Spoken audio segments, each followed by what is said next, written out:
Príjemný dobrý deň, vážení občania, vypočujte si oznámy Mestského rozhlasu. Vážení spoluobčania, zapojte sa do zbierky školských pomôcok. Prineste nové, ale i použité, no stále funkčné perá, farbičky, pravítka, zošity, školské tašky, prípadne iné veci, ktoré môžu deti v škole využiť. Pomôžete tak študovať deťom zo sociálne slabších rodín, krízových centier či detských domovov. Školské pomôcky môžete prinášať do 19. augusta 2016 do Centra pomoci človeku v Seredi, Garbiarska číslo 18, každý pracovný deň od 9. do 13. hodiny 30. minúty.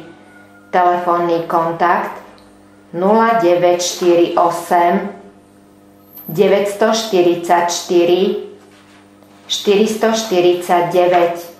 Kino Nova v Seredi vás, milí spoluobčania, pozýva dnes 28. júna na sledovanie drámy s názvom Komúna. Začiatok predstavenia je o 19:30 minúte. Mestská polícia oznamuje občanom, že pred kostolom sa našiel zväzok 8 kľúčov. Majiteľ si ich môže vyzdvihnúť na mestskej polícii.